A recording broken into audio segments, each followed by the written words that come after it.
السلام علیکم ورحمۃ اللہ وبرکاتہ۔ اعوذ باللہ من الشیطان الرجیم۔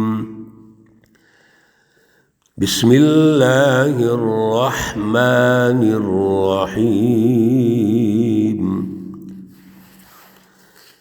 افمن كان على بينة من ربه كمن زين له سوء عمله واتبعوا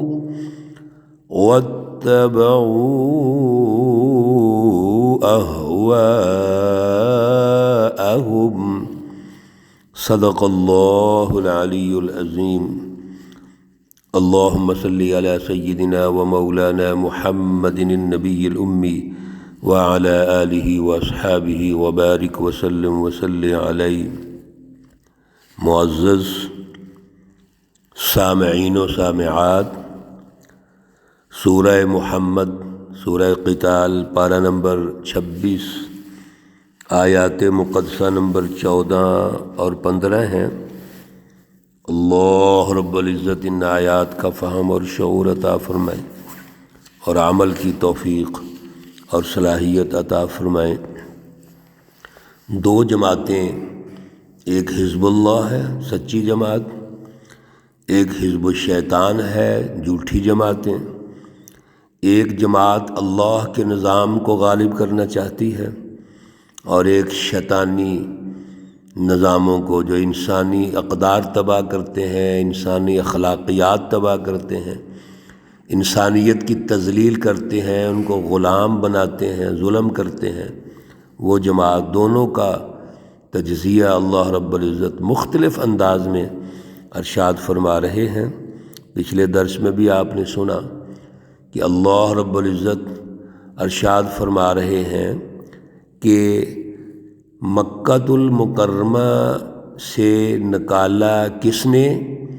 شیطانی جماعتوں نے، اور رسول اللہ صلی اللہ علیہ وسلم کو نکال کر ہجرت کرنے پہ مجبور کر دیا، آپ چلے گئے وہاں سے، تو اللہ نے ان کو بھی نکالا وہاں سے۔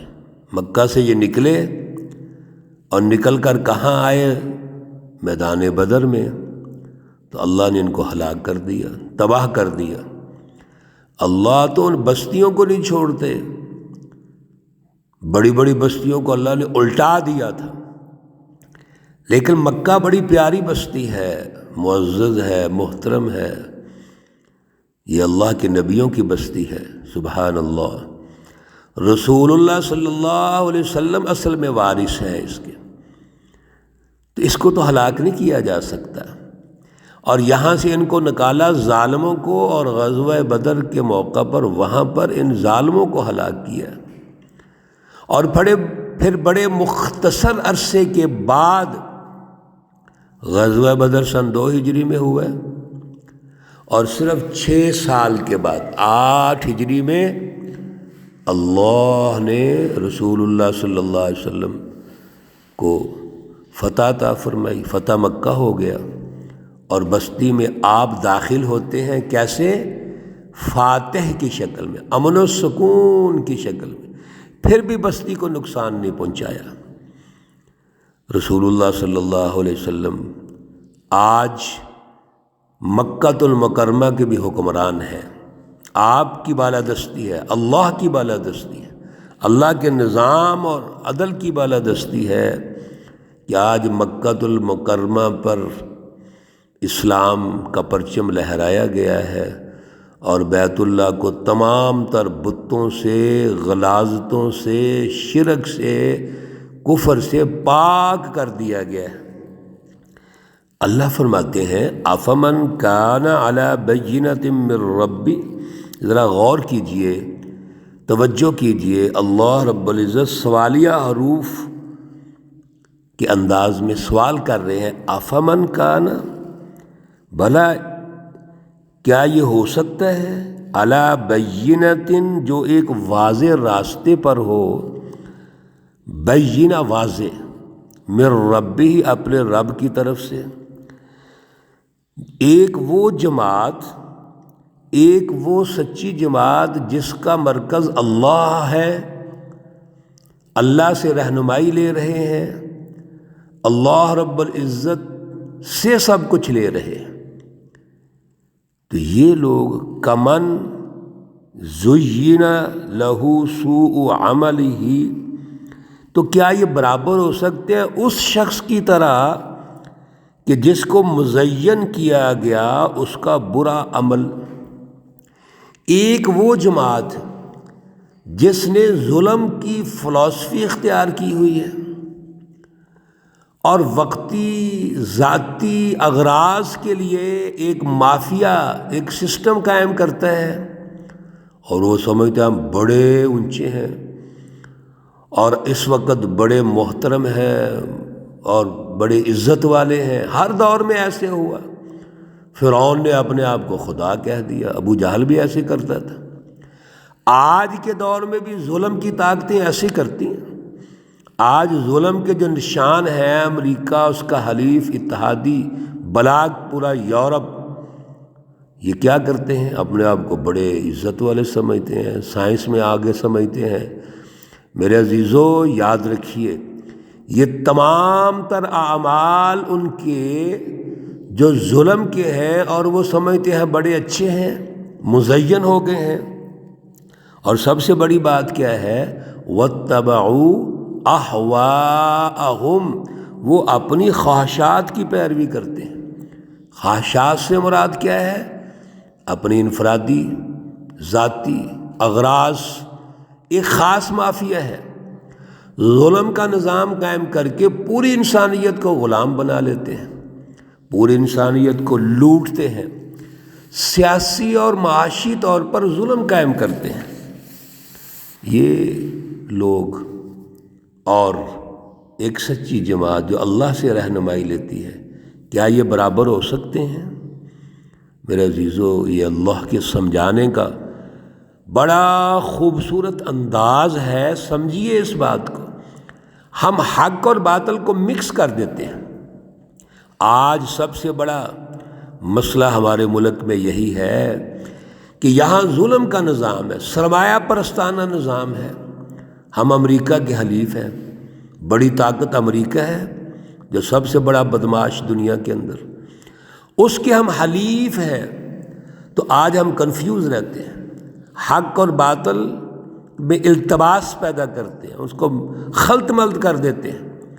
یاد رکھیے، کبھی بھی سچی جماعت جو اعلیٰ شعور اور اعلیٰ نظریہ رکھتی ہے، اعلیٰ فلسفی رکھتی ہے، وہ باطل کے ساتھ کمپرومائز نہیں کرے گی۔ یہ پیچھے ہم پڑھ چکے ہیں پچھلے رکوع میں، ان کا تو مقابلہ ہے آپس میں، اور حق نے، سچی جماعت نے باطل طاقت کی سیاسی اور معاشی طاقت کو تو ختم کرنا ہے، سسٹم کو تبدیل کرنا ہے۔ یہ کیسے ہو سکتا ہے؟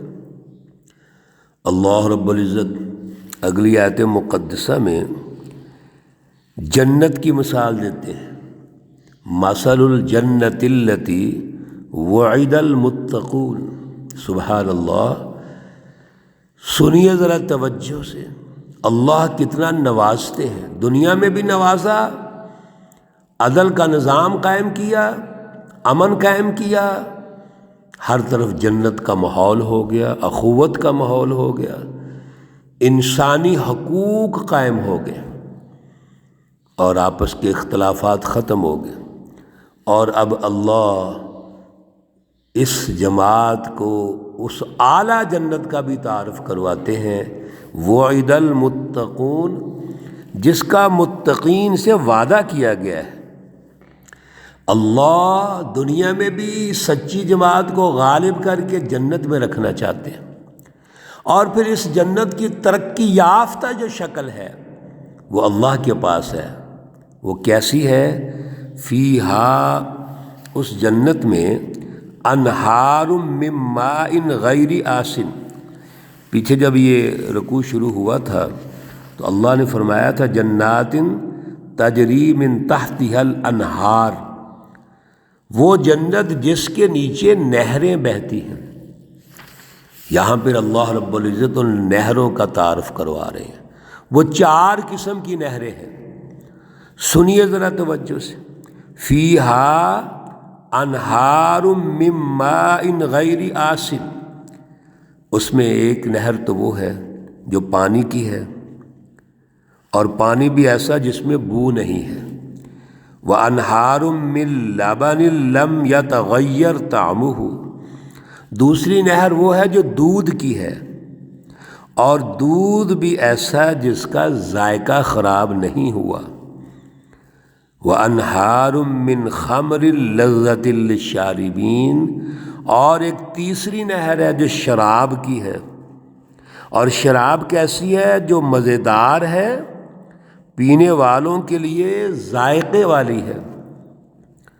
اور چوتھی نہر ہے وَأَنْهَارٌ مِّنْ عَسَلٍ مُّصَفًّى، وہ شہد کی نہر ہے، اور شہد بھی ایسا جو صاف ستھرا، جھاگ جسے اتری ہوئی ہے۔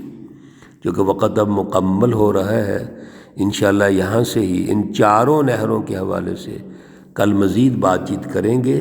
اللہ رب العزت ہمیں اعلیٰ شعور عطا فرمائے، اور سچی جماعت جو اللہ کی جماعتیں ہیں، حزب اللہ ہیں، وہ اوصاف اللہ ہمارے اندر پیدا فرمائے۔ اللہ رب العزت تمام بیماروں کو شفائے کاملہ عاجلہ مستمرہ عطا فرمائے۔ اللہ رب العزت تمام مرحومین و مرحومات کو جنت الفردوس میں اعلیٰ مقام عطا فرمائیں۔